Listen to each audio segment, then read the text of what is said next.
Assalamualaikum warahmatullahi wabarakatuh. Hari ini merupakan episode keempat atau terakhir dalam acara podcast Vitalk atau Vocation Talk, bincang asik seputar vokasi dari Divisi PSDM GK BMKM Fakultas Vokasi UNY tahun 2024. Podcast Vitalk sendiri adalah salah satu program kerja dari PSDM GK yang berupa ngobrol santai mengenai dunia perkuliahan yang bertujuan untuk memberikan informasi kepada teman-teman vokasi. Nah, perkenalkan, saya Mutiara Putri sebagai host dan Zulfa Amalia sebagai moderator yang akan membersamai jalannya podcast kali ini dengan narasumber yang sangat luar biasa. Untuk waktu dan tempat, saya serahkan kepada moderator. Terima kasih atas waktunya Mbak Tiara. Sebelumnya, halo Sobat-Sobat Vokasi. Perkenalkan, saya Zulfa Amalia Dini yang akan membersamai jalannya podcast kali ini. Oke, selanjutnya mungkin dari Mas bisa perkenalan lebih dahulu nih. Baik, terima kasih sebelumnya kepada moderator dan juga host yang telah memberikan kesempatan kepada saya untuk join pada di podcast kali ini ya. Gitu. Oke, sebelumnya perkenalkan dulu, namaku Yosef Budiman. Kalian bisa panggil aku dengan Yosef. Aku merupakan alumni dari mahasiswa Fakultas Vokasi di jurusan Departemen Teknik Mesin dan Otomotif. Program studinya mesin otomotif. Kebetulan untuk saat ini saya tengah menempuh studi S2 di Chulalongkorn University di Bangkok, di Thailand, pada Departemen of Polymer Science. Dan kebetulan pada beberapa waktu yang lalu, aku berkesempatan untuk bisa mewakili Universitas Negeri Yogyakarta pada ajang pemilihan mahasiswa berprestasi tingkat nasional, yang dimana hanya 10% dari mahasiswa prestasi di Indonesia yang berkesempatan untuk melanjutkan perjuangan menuju tingkat nasional. Oke, keren kali nih Masnya. Oke, hari ini kita akan membahas mengenai seputar mahasiswa berprestasi dari Fakultas Vokasi Universitas Negeri Yogyakarta. Sebelum pertanyaan, kita tanya-tanya dulu, kabar dulu ya. Gimana Mas kabarnya? Alhamdulillah baik kabarnya di sini, bisa menyelesaikan perkuliahan dengan baik. Oke. Bagaimana kabar kalian di Jogja? Alhamdulillah baik Mas. Bisa mengikuti perkuliahan dengan baik ya saat ini ya? Iya, ya walaupun sibuk gitu, ya walaupun stres gitu, soalnya masih pusing. Ya, sama. Kita Oke, semua mengalami hal yang sama. Bersemangat. oke, oke. Untuk saat ini kesibukannya Mas tuh apa sih? Kalau saat ini kesibukannya kuliah seperti biasa ya, layaknya mahasiswa S1 lah gitu. Tapi kalau di sini lebih challenging karena di luar negeri mungkin agak sedikit berbeda. Di sini kuliahnya itu tidak seperti di Indonesia yang kayak, kalau di Indonesia kan setiap hari tentu beda jadwal ya. Kalau di sini enggak. Di sini setiap hari jadwalnya sama. Artinya di sini kita kuliah dari pagi sampai sore itu hanya fokus di satu mata kuliah saja, dan satu mata kuliah itu dipadatkan dalam waktu 1 bulan. Jadi kalau di Indo itu rata-rata pertemuan sampai 16, kalau di sini itu 20 pertemuan satu mata kuliah, dan nanti bulan selanjutnya juga akan mata kuliah yang berbeda gitu. Jadi di sini tuh tidak ada liburan semester ya, tidak mengenal UTS, UAS, itu tidak ada. Namun hanya ya mungkin di antara pergantian satu mata kuliah dengan mata kuliah lainnya itu ada ya jeda 1 minggu buat rehat gitu. Selain itu juga ya mungkin selain kuliah ada riset juga ya. Kebetulan juga masih kolaborasi dengan UNY buat publikasi ilmiah di Scopus, dan ya mungkin ini sudah mulai progres buat riset ya saat ini buat tesisku di Chulalongkorn gitu. Keren kali Mas. Oke, langsung saja ya Mas, kita ke pertanyaan yang pertama nih. Mas Yosef ini kan terkenal di Fakultas Vokasi, khususnya itu ruang lingkup dari Departemen Teknik Mesin dan Otomotif gitu Mas. Oke, boleh nih ceritakan gimana nih Mas cara Mas Yosef meraih gelar Mapres tersebut. Misal ceritakan pengalaman lomba dan lain-lain gitu. Baik, yang pertama ya tentu kalian masa baru perlu ketahui terlebih dahulu itu mengenai environmental akademik yang bagus ya. Jadi sebisa mungkin pertama tuh cari lingkungan akademis yang mendukung gitu. Dan berawal dari lingkungan akademis yang mendukung, tentu motivasi untuk selalu berkegiatan di kegiatan yang positif itu akan selalu berkembang gitu. Dan mungkin mulai dari awalnya itu ya karena kebetulan ya saya aktif di kegiatan perkuliahan dan dari kegiatan itu dosen tuh jadi percaya gitu. Oh, ini mahasiswa yang berpotensi gitu lah maksudnya. Dan waktu itu sebenarnya belum saatnya saya buat ikut lomba ya begitu masih semester 1 dan tiba-tiba tuh dosen mengajakin gitu. Kamu mau nggak join kegiatan ini gitu. Ini kegiatan bagus loh buat mengasah gitu. Dan ternyata pada kesempatan pertama itu mendapatkan hasil yang memuaskan. Di situ bisa menang gitu. Dan disitulah mulai, wah, tagihan nih gitu. Padahal sebelumnya belum pernah ikut lomba-lomba seperti itu gitu ya. Dari ketagihan-ketagihan, ya jadi terus mengikuti kegiatan perlombaan gitu loh. Namun tentunya dalam ini ya, dalam kegiatan sebagai mahasiswa tuh jangan hanya berfokus pada lomba saja. Sebenarnya ada beberapa yang dipersyaratkan pada Pilmapres itu tidak hanya kompetisi. Ada juga organisasi yang tidak kalah penting. Jadi mungkin beberapa orang itu hanya fokus di kompetisi saja, namun organisasinya tidak ada gitu. Itu yang dipermasalahkan di Pilmapres ya gitu. Jadi sebisa mungkin balance antara kompetisi, organisasi, dan juga yang tidak kalah penting itu publikasi. Gitu. Publikasi juga menjadi salah satu penilaian paling besar di Pilmapres. Apalagi kalau sudah bisa melanjutkan di tingkat internasional itu sangat sudah luar biasa sekali. Minimal Scopus. Gitu loh. Wow. Berarti yang penting kita itu harus mencoba dari mulai organisasi, perlombaan gitu ya nggak? Ya, Mas. Betul sekali. Apapun opportunity-nya dicoba aja, selama itu berkaitan dengan lingkungan akademis. Apalagi kita ini masih muda, kita kan juga biar nggak gengsi itu harus menunjukkan kalau dirinya itu bisa gitu. Betul sekali, exactly. Oke, lanjut ke pertanyaan kedua nih, Mas. Oh, menurut Mas sendiri, penting nggak sih kita itu jadi mahasiswa berprestasi, apalagi untuk maba vokasi yang baru masuk saat ini gitu? Oke. Oh, ini sangat penting sekali kalau tanya seperti itu ya. Jadi, sebisa mungkin jangan sia-siakan UKT Anda hanya untuk Anda kuliah saja, begitu. Sebisa mungkin ya manfaatkan ilmu dari manapun yang kita bisa dapatkan. Bisa dari industri, bisa dari organisasi di luar kampus, atau bahkan kegiatan juga di kampus-kampus lain, begitu. Karena mungkin ini merupakan pribadiku yang dari dulu selalu challenging gitu, artinya dimanapun opportunity-nya selalu dicoba ya gitu. Jadi ya banyak sekali tawaran gitu loh. Ketika Anda bisa berprestasi gitu. Apalagi ini kan vokasi merupakan fakultas baru gitu. Dengan hadirnya Anda sebagai pionir muda di fakultas vokasi itu sangat bisa mendukung sebenarnya.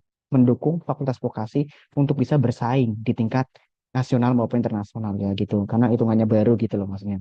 Nah, jadi dari reputasi kita untuk mengikuti kegiatan di tingkat nasional maupun internasional, mereka jadi mengenal, oh, UNJ itu punya fakultas vokasi dan vokasinya berkualitas bagus gitu. Nah, dari situlah Anda sebagai pionir untuk bisa menunjukkan bahwa vokasi itu baik di tingkat nasional maupun internasional. Dan tentunya ketika Anda bisa berprestasi, itu akan menjadi ladang sendiri bagi Anda untuk bisa menerima opportunity dari luar. Misalkan dengan saya menjadi mahasiswa berprestasi, saya mendapatkan kesempatan untuk bekerja di perusahaan A, perusahaan B gitu. Dan bahkan saya mendapatkan kesempatan untuk melanjutkan studi saya di luar negeri ya begitu. Itu merupakan sebuah opportunity yang luar biasa bukan? Nah, semua orang pasti bisa untuk seperti itu. Bagaimana cara Anda untuk bisa memotivasi diri Anda untuk bisa berkembang lebih lanjut. Dari Oke, keren sekali, Mas. Berarti intinya tuh selagi kita masih bisa, apalagi kita masih maba itu intinya tuh kita harus coba mencoba, apalagi sekarang kan UNJ kan juga ada ini Mas kayak poin PEM gitu. Jadi maba itu disuruh untuk kayak melengkapi, meluluskan dari poin PEM sendiri, semisal maba mengikuti organisasi, mengikuti kayak prestasi-prestasi juga. Intinya tuh berarti selagi kita masih muda, intinya semua kalau bisa dicoba itu dicoba gitu nggak sih Mas? betul sekali, semua opportunity dicoba selama itu baik. Oke. Lanjut ke pertanyaan ketiga ya, Mas. Saat berproses meraih gelar Mapres tersebut, apa saja tantangan yang dihadapi oleh Mas Yosef dan apa yang dilakukan oleh Mas Yosef untuk menghadapi tantangan tersebut? Baik. Ini mungkin kita bahas dari internal dulu ya, dari diri saya sendiri gitu. tentunya ketika ada banyak sekali kegiatan itu akan menjadi hambatan. Artinya ya kita harus bisa memanajemen waktu kita bagaimana sih kita harus memprioritaskan kegiatan kita. Kadang saking banyak kegiatan itu saya sampai bingung gitu loh mau ngerjain yang mana dulu ya gitu loh Mas. Itu ada internal ya begitu. Itu menjadi tantangan sendiri karena ya semuanya dikejar deadline dalam satu waktu yang sama gitu. Tapi it's okay. Kalau misalkan kita sudah punya kemampuan untuk bisa memanajemen waktu, semua bisa diatasi dengan baik gitu. Dan mungkin rasa malas gitu. Ini yang sangat bahaya itu sebenarnya rasa malas gitu. Nah, rasa malas ini sebenarnya bisa diatasi dengan Anda tuh seperti ya bisa mencari teman ya begitu ya. Bisa mencari teman atau mungkin bisa dibilang support system gitu ya, support system gitu juga bisa. Nah, artinya di sini ya ya tidak harus pasangan atau apa gitu loh Mas, tapi bisa juga dalam bentuk ya teman gitu loh Mas. Kebetulan saya punya teman juga yang bisa ya memotivasi gitu loh Masnya dan punya visi yang sama jadi saling bisa mengingatkan ketika oh kamu sedang bilang rasa malas gitu. Dan mungkin eksternal ya, kalau internal tadi sudah, sekarang eksternal. Nah ini eksternal yang tidak kalah, sebenarnya lebih tidak kalah parah gitu loh. Mungkin tidak semua orang ini memiliki pikiran dan visi yang sama dengan Anda dan tidak Recording stopped. tidak jarang ini recordingnya stop. Lanjut nih recordingnya. Sorry. Aman, Mas, untuk aman. Oh, oke. Eh, kalau dari eksternal itu ini kadang-kalanya kita tuh sering merasakan sendiri gitu. Sering kalanya merasakan sendiri. Dan ya itu disebabkan karena sebenarnya tidak semua orang itu punya pikiran yang sama dengan Anda. Dan jadi ya Anda memang benar-benar harus kuat gitu loh maksudnya. Kadang-kalanya mungkin kita dijauhi oleh teman-teman gitu. Karena aku sendiri merasakan itu dari teman-teman kelasku sendiri bahkan menjauhi aku gitu loh maksudnya. Aku nggak tahu itu alasannya karena apa begitu. Yang Recording in pasti progress. ya sudah kita ambil terima baiknya saja bagaimana ya gitu. Nah, memang harus kuat ya untuk bisa menjadi pribadi yang prestasi itu memang banyak sekali tantangannya gitu. Oke, berarti kita itu mengatasinya itu dengan kita mengetahui skala prioritasnya itu seperti apa dan juga intinya kita juga harus punya support system nih. Misalnya nggak hanya dari teman, tapi mungkin pasangan kita juga harus mengerti bahwa kita itu kesibukannya apa gitu. Betul. Oke, selanjutnya langsung ke pertanyaan selanjutnya ya Mas. Gimana sih Mas tata cara dan syarat yang diperlakukan di fakultas tercinta ini alias fakultas vokasi agar bisa menjadi mapres gitu Mas? Baik. Biasanya itu dari Fakultas Vokasi itu nanti akan mengadakan pengumuman Mbak, gitu. Artinya di sini pendaftaran masuk berprestasi dan setiap tahunnya itu pasti ada itu. Anda silakan bisa mendaftar itu. Namun ada beberapa persyaratan biasanya yang harus Anda penuhi ketika ingin mendapatkan gelar sebagai seorang mahasiswa berprestasi ya begitu. Di antaranya yang pertama tuh ada capaian unggulan gitu. Capaian unggulan itu berupa ya prestasi-prestasi Anda selama perkuliahan gitu. Dan biasanya capaian unggulan ini terdiri dari 7 komponen. Yang pertama adalah kompetisi, organisasi, pengakuan, hasil karya, penghargaan, pengabdian, dan kewirausahaan. Nah, itu yang saya sampaikan tadi. Jangan hanya terfokus pada kompetisi saja, namun organisasi, pengabdian, kewirausahaan yang tidak kalah penting, maupun hasil karya berupa publikasi, pengakuan, dan juga penghargaan itu harus balance. Memang berat gitu, memang berat dan rasanya tidak mungkin untuk seorang mahasiswa itu bisa mendapatkan semuanya dalam satu waktu yang sama.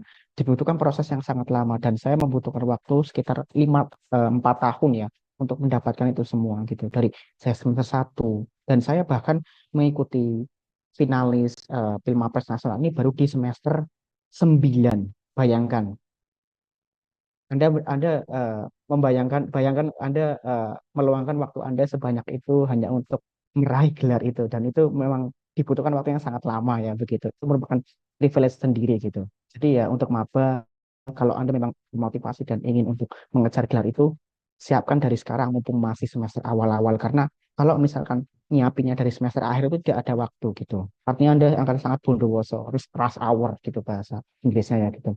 Jadi memang harus dipersiapkan dari sedini mungkin untuk mendapatkan gelar tersebut. Dan selain capaian unggulan, dan juga ada namanya produk inovatif. Jadi ini semi PKM sebenarnya.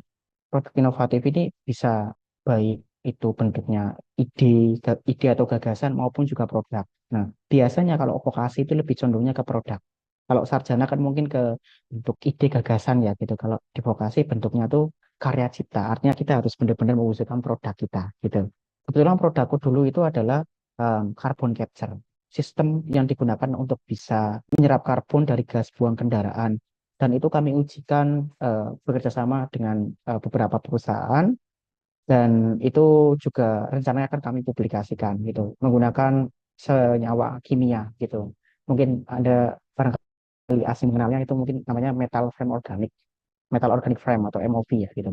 Nah, dan itu tadi produk inovatif. Dan yang tidak kalah penting lagi itu adalah kemampuan Anda berkomunikasi dalam bahasa Inggris. Jadi nilai bahasa Inggris ini poinnya itu 40%.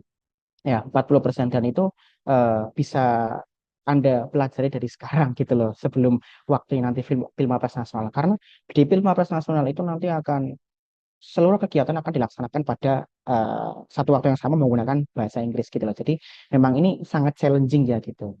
Dewan juri menanyakan kepada kita menggunakan bahasa Inggris ya tentunya kita juga harus menjawabnya menggunakan bahasa Inggris gitu. Jadi mulai harus dipersiapkan. Gitu. Berarti kita itu harus percaya adanya proses gitu. Intinya yang kita lakukan itu nggak semuanya itu harus mulus gitu di awalnya. Yang penting kita itu harus bisa kayak intinya tuh ini proses kita, intinya kita harus bisa ini itu untuk memotivasi diri kita gitu, Mas. Betul. Dan tidak jarang juga ya, Mapres itu sebenarnya bisa kalah lomba juga. Dan bahkan aku bisa kalah tuh mungkin 15 sampai 20 kali dalam satu bulan tuh bisa gitu loh. Dan gagal itu udah sering banget gitu loh buat Mapres rasain gitu. Dan itu sebuah hal yang wajar. Ya udah, kalau kita gagal ya udah coba lagi terus saja coba terus sampai kita berhasil gitu. Dan ya mungkin ini juga aku film Mapres juga dua kali ikut ya karena sebelumnya juga gagal gitu dan terakhir kali coba itu bisa lolos ke nasional dan tentu semua orang memiliki kesempatan yang sama untuk bisa mendapatkan sebuah hal yang terbaik, jadi selalu percaya dengan proses. Keren sekali, Mas. Oh. Oke, selanjutnya kita langsung ke pertanyaan selanjutnya. Kan selama Mas mengikuti berbagai kegiatan seperti lomba dan lain-lain gitu, apakah ada peran dari dosen atau perguruan tinggi yang mendorong mahasiswanya dalam menjadi mahasiswa berprestasi? Tentu saja biasanya dorongan itu akan datang dari dosen wali kita terlebih dahulu ya, dari tingkat departemen dulu sebelum kita lanjut ke pemilihan mahasiswa berprestasi vokasi gitu. Biasanya kalau dulu aku udah dikabari dari dosen gitu. Jadi kan memang rata-rata kan minat untuk ngapres ini kan masih rendah ya karena mengingat requirement atau persyaratannya yang sangat berat gitu lah maksudnya. Nah, biasanya tuh kadang buat formalitas gitu lah maksudnya. Kadang orang tuh ikut cuma buat formalitas, tapi buatku ini merupakan aku tuh harus ikut gitu loh maksudnya. Dan ini mewakili departemenku tentunya. Dari dosen tuh menawarkan, kamu coba ikut ini gitu loh maksudnya. Dan saya juga nggak tahu kenapa di antara mahasiswa sebanyak itu tuh cuma aku yang ditawari gitu loh maksudnya. Dan itu ya membuktikan bahwa ya diri kita tuh kompeten dalam hal itu. Nah, mengajukan dan ya seleksi tentunya dosen itu akan sangat berkontribusi dalam proses seleksi. Artinya dosen itu akan menggali lebih dalam potensi kita. Kamu pernah ikut kegiatan apa saja, terus kemampuan bahasa Inggris Anda bagaimana, dan ya produk inovatif Anda seperti apa gitu. Dan mulai level fakultas saja sudah berat ya gitu loh maksudnya.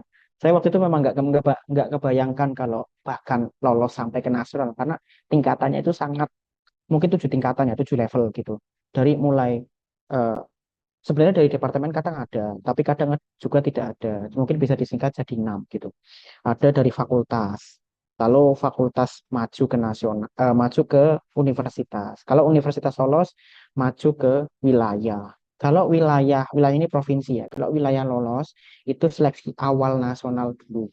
Nah, setelah seleksi awal nasional lolos, baru ke finalis nasional gitu. Jadi, misalkan kita sudah menang di provinsi, di wilayah, itu belum tentu buat masuk ke nasional, guys.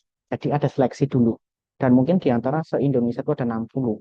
Itu yang diseleksi, yang bisa terseleksi masuk itu hanya 15 orang. Nah, bayangkan betapa selek ketatnya ya, seleksi itu gitu loh maksudnya. Jadi peran dosen juga itu sangat berpengaruh pada masa berprestasi juga. Perguruan tinggi tentu akan mensupport dengan Anda bisa lolos ke nasional, wow, tentunya apalagi beberapa tahun ini UNY belum ada yang mewakili ke nasional dan mungkin ya saya mahasiswa pertama yang mewakili UNY ke tingkat nasional dan UNY akan sangat mensupport sekali kegiatan tersebut. Ya, bahkan Dosping juga menanyakan beberapa kali bagaimana progresnya gitu. Nah, itu adalah salah satu kontribusi universitas untuk kemajuan UNY di tingkat nasional.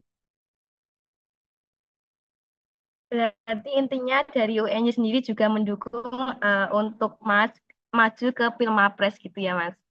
Betul sekali. Oke. Eh, kan Mas itu dulu kan juga eh, mahasiswa di dua universitas juga kan, dari UNY dan juga UII. Nah, cara Mas manajemen waktu antara kegiatan, lomba, dan akademik perkuliahannya itu seperti apa sih, Mas? Baik. Sebenarnya ada namanya skala prioritas ya. Jadi ada namanya penting dan mendesak gitu. Mungkin teman-teman dari organisasi itu sudah belajar mengenai itu ya gitu. Dan itu tuh sebenarnya tidak hanya berlaku di organisasi saja, gitu. Bahkan di dunia perkuliahan, tidak hanya dunia perkuliahan, dunia non akademik bahkan rumah tangga pun itu sebenarnya sangat berpengaruh sekali gitu loh. Nah dari situlah fungsi prinsip skala prioritas itu sangat penting gitu untuk memanajemen waktu gitu. Dan nah ini merupakan sebuah tantangan sendiri dari saya ya begitu mungkin jarang melihat orang kuliah di dua universitas dan masih bisa menjadi Pilmapres. Sampai kadang tuh teman-teman tuh kamu manusia bukan gitu. Itu masih bertanya-tanya gitu sampai sekarang bagaimana caranya gitu. Ya kalau sebenarnya kalau tips dari saya tuh sebenarnya cuma itu aja. Bagaimana cara Anda membagi waktu dan ya jangan malas begitu. Sebenarnya cuma simpel aja gitu. Terus hour gitu loh maksudnya. Nah, tentunya burnout atau kita kayak kewalahan tuh akan sangat ya kita tidak jarang menemui hal itu begitu. Bahkan teman-teman 15 nasional lainnya juga pada menemui hal itu gitu. Nah, maka dia itu ya fungsinya support system dan skala prioritas itu akan sangat berpengaruh sekali di situ. Intinya ya keep going on, terus belajar gitu loh. Buat ya apapun yang kita lewati jadikan kita pelajaran dan ya lewati saja gitu, lewati saja seperti biasanya gitu dan masalah akan berlalu. Saya setuju sih, maksudnya intinya itu yang penting kita mencoba dan kita belajar bahwa setiap tantangan yang kita lalui itu tuh udah prosesnya gitu. Yang penting kita tuh berani untuk mencoba. Betul sekali. Oke, selanjutnya untuk pertanyaan selanjutnya, Mas Yosef kan udah lulus nih. Menurut Mas sendiri, apa pengaruh dari gelar mahasiswa berprestasi dan untuk karir mahasiswa ke depannya? Bagaimana, Mas? Baik, ini mungkin sudah dimention disebutkan sebelumnya ya tapi coba aku re-mention kembali. Jadi ini memang sangat berpengaruh sekali terutama yang pertama di dunia kerja dulu gitu karena tidak jarang juga mahasiswa berprestasi itu biasanya banyak yang diterima kerja di perusahaan besar seperti Mas Ilham itu juara satu Pilmapres nasional itu mendapatkan tawaran kerja di perusahaan BUMN gitu. Itu kan merupakan sebuah hal yang luar biasa ya begitu. Dan tidak hanya di dunia kerja saja itu, namun di dunia akademik juga. Dan kebetulan di satu universitasku ini juga ada finalis Mapres nasional yang sama-sama seperti aku, namanya Mas Adam dari Universitas Brawijaya. Itu Pilmapres tahun 2019 nasional dan beliau sekarang lagi S3 di sini sedangkan ya karena aku baru masuk sini ya baru lulus juga jadi S2 dulu gitu ya itu akan sangat mudah sekali opportunity atau peluang untuk masuk ke dalam ke diri kita gitu dan tentunya akan banyak sekali tawaran-tawaran seperti jadi juri lomba lalu juga jadi ya pembicara begitu dan juga menjadi kayak seperti influence begitu dan aku kebetulan sebelumnya ditawarin jadi uh, influence kreator ya dari Gojek Jogja gitu loh untuk mempromosikan produknya mereka gitu dan memang itu kan sangat memudahkan sekali gitu untuk dunia akademik dan dunia pekerjaan. Oke, berarti intinya keuntungan dari menjadi mahasiswa berprestasi itu sangat banyak. Apalagi kita udah jadi mahasiswa berprestasi, kita juga bisa untuk peluang kerjanya itu lebih banyak gitu ya, Mas. Terus sekali. Oke, selanjutnya untuk pertanyaan selanjutnya, di setiap perjalanan kan nggak mungkin nih Mas, ada yang berhasil terus. Nah, boleh share cara Mas Yosef dalam menghadapi kegagalan selama mengikuti kegiatan untuk meraih gelar sebagai mahasiswa berprestasi tersebut. Bagaimana Mas? Yang tidak kalah penting itu biasanya mahasiswa berprestasi itu punya role model. Artinya punya semacam guru ya, begitu role model, panutan kita gitu loh maksudnya. Dan kebetulan panutan saya itu dosen saya sendiri gitu loh maksudnya. Beliau sekarang lagi S3 di UK gitu loh maksudnya. Ya memang beliau kan masa berprestasi juga dulu gitu, di WD. Ya tentunya kita selalu sharing gitu loh maksudnya. Kegagalan apa sih yang kita dapatkan hari ini itu menjadi evaluasi. Dan kita sharing-sharing itu pasti akan mendapatkan solusi gitu. Oh besok kamu harusnya seperti ini gitu. Dan tidak terlepas hanya dosen dari universitas kita saja begitu. Saya punya banyak role model, mungkin ya ada banyak sebenarnya. Ada yang dari Telkom, ada dari Politeknik Manufaktur Bandung, ada juga yang dari Universitas, saya lupa namanya, tapi dari Sumatera Utara ya, dari Sumatera Utara itu Universitas Pambudi itu merupakan role model saya begitu dosen-dosennya itu merupakan role model saya gitu jadi memang pada kalanya saya sering bercengkerama mengenai kalau saya mendapatkan ini Pak saya belum beruntung gitu kita evaluasi kira-kira kekurangannya apa hari ini dan tidak hanya terlepas dari dosen juga namun juga teman kita gitu itu tentu juga sangat berpengaruh gitu loh, maksudnya kami biasanya suka berdiskusi dengan ya orang-orang yang sering mengikuti kompetisi dan aktif di kegiatan ya terutama biasanya di fakultas teknik gitu dan ya kadang-kadangnya kita sharing oh habis ikut kegiatan apa gitu loh mas ini kira-kira impactnya apa gitu dan ya merupakan hal yang seru kadang 1 jam 2 jam tuh nggak cukup sampai kita tuh kadang kehabisan kadang nggak ingat waktu gitu loh buat diskusi itu gitu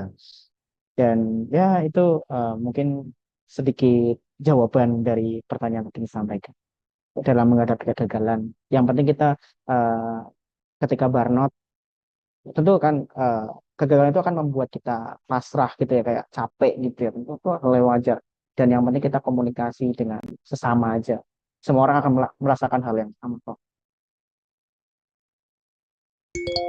Oke, berarti intinya tuh selama misal kita gagal, intinya tuh kita juga harus percaya bahwa dari orang lain aja bisa, kita juga harus bisa, kita harus mempunyai kayak sosok yang kita percaya sebagai kayak role model gitu ya, Mas. Betul sekali. Oke, kita ini ke pertanyaan terakhir nih, Mas. Eh, Mas, boleh nih Mas share trik, tips and trik agar kita, terutama mahasiswa baru, untuk mendapatkan gelar MAPRES tersebut. Oke. Dari yang tersimpel dulu ya teman-teman dari sekarang tuh minimal sudah bisa public speaking tingkatin kepercayaan teman-teman buat berbicara di depan umum gitu. Dan tentunya ketika kepercayaan teman-teman itu meningkat, public speaking Anda itu akan perlahan-lahan meningkat gitu. Tidak harus dalam bahasa Inggris langsung tidak masalah. Seperti saya. Saya tuh awalnya nggak bisa bahasa Inggris. Saya hanya bisa dalam bahasa Indonesia gitu. Dan ya itu sebuah proses lagi sebenarnya. Teman-teman sudah mulai harus bisa percaya diri karena mahasiswa ini kan membentuk teman-teman ya, membentuk kepercayaan teman-teman dan public speaking Anda tentu akan meningkat. Nah, ketika public speaking dalam bahasa ini sudah bagus, itu Anda bisa meningkatkan kemampuan di bahasa Inggris minimal gitu. Bahasa Inggris dulu minimal agar Anda tuh bisa bersaing di tingkat internasional gitu. Karena UNJ itu kan memiliki visi untuk bisa menjadi universitas berkelas dunia ya begitu. Dan ini untuk saat ini saya belum merasakan bahwa UNJ bisa mencapai itu. Dan biasanya itu dukungan dari mahasiswa itu juga diperlukan. Mungkin saya percaya dosen-dosen itu banyak sekali yang memiliki kompetensi dan juga bisa berkomunikasi dalam bahasa Inggris. Namun biasanya itu jarang mahasiswa untuk bisa seperti itu karena saya rasa juga mahasiswa UNY belum bisa untuk bersaing begitu sebenarnya. Dan ya memang itulah yang harus kita tingkatkan dari sekarang gitu loh. Jadi silakan teman-teman belajar public speaking dulu dan eh, bisa meningkatkan kemampuan dalam bahasa Inggris. Ketika kemampuan teman-teman dalam berbahasanya sudah bagus, nah tentunya peluang-peluang itu akan Anda ikuti semua. Anda bebas mau ikut kemanapun, Anda mau ikut konferensi. Nah, ini tidak kalah penting. Karena biasanya Mapres nasional itu mereka capainya udah bukan nasional lagi, namun internasional. Publikasi internasional, konferensi internasional, lomba internasional, bahkan kegiatan-kegiatan lainnya yang internasional gitu. Jadi buat teman-teman jangan hanya fokus di nasional saja, namun tingkatin juga di internasional. Karena itu yang dibutuhkan. Banyakin portofolio Anda mulai sedini mungkin dari mulai semester awal. Dan Anda tentu akan merasakan manfaatnya di semester akhir gitu. Memang terasa abstrak ya, kayak kita kadang kadang saya sendiri juga bertanya-tanya, buat apa sih ikut kegiatan itu? Dan bahkan juga bertanya-tanya, ngapain sih kamu aktif kegiatan ini itu? Ya, kamu kuliah 2 aja udah capek gitu loh. Kamu masih ikut kayak gituan, itu nggak capek apa? Dan saya merasakan manfaatnya sekarang. Dan tentu opportunity akan selalu ya menjemput diri kita gitu.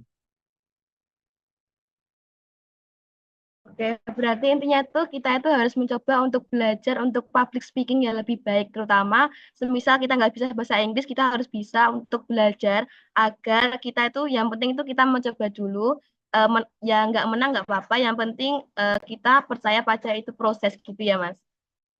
Betul sekali. Oke, pertanyaannya udah selesai sih Mas. Selanjutnya Mas boleh memberikan untuk closing statement dari Mas, silahkan.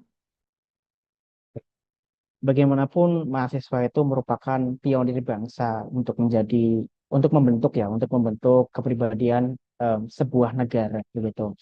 Jadi memang saat ini negara itu sedang memiliki proyek besar untuk mencapai Indonesia Emas 2045. Dan dukungan dari berbagai pihak itu sangat dibutuhkan. Tidak hanya generasi milenial saja gitu, namun generasi Gen Z saat ini itu sangat dibutuhkan sekali. Apalagi kan pionir-pionir muda saat ini kan masih fresh, ilmunya masih cemerlang, dan kemampuan berpikirnya masih kritis. Dan itu ya dibutuhkan negara saat ini gitu loh. Jadi siap-siaplah Anda untuk bersaing gitu. Anda kuliah itu sebenarnya untuk bersaing, untuk membangun negeri.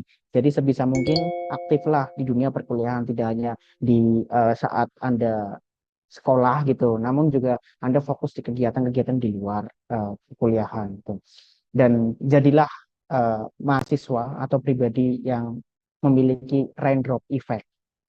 Dimanapun Anda berada, Anda harus bisa menyesuaikan pribadi Anda. Anda berada di UNJ, Anda menjadi seorang pribadi yang UNJ. Anda berada di luar negeri, dan Anda ya menjadi pribadi yang bisa bersaing di luar negeri gitu loh. Dengan itu maka ya nama Indonesia tentu akan meningkat. Apalagi kan mungkin aku mahasiswa Indonesia yang mungkin ya jarang ya di universitas ini gitu. Jadi ya ini akan sangat membuka sekali mata mereka tentang Indonesia, bahwa oh, Indonesia tuh mereka bisa berkemampuan dalam bahasa Inggris, dan mereka bisa men-solving problem ya dalam perkuliahan gitu. Tentu mereka akan percaya dengan hal itu. Nah, itulah peran Anda sebagai mahasiswa itu sangat dibutuhkan sekali sebagai agent of change. Teruslah semua proses. Oke, baik. Berarti intinya kita sebagai mahasiswa bisa untuk menjadi agen perubahan. Kita ini juga pionir dari bangsa gitu ya, Mas. Berarti intinya menjadi mahasiswa itu kita itu privilege gitu. Jadinya kita itu harus gunakan untuk sebaik-baiknya. Betul sekali. Oke. eh, Jadi, itu tadi mengenai cara memperoleh gelar mahasiswa berprestasi untuk mahasiswa di perkuliahan. Sebelumnya, saya ucapkan terima kasih kepada Mas Yosef karena sudah menyempatkan waktu untuk hadir di acara podcast Vital kali ini. Kita, walaupun secara daring, selanjutnya saya kembalikan ke host. Kepada host, saya persilahkan.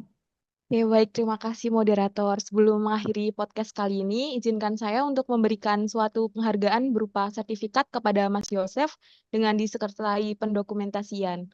Dimohon bantuannya untuk operator yang bertugas.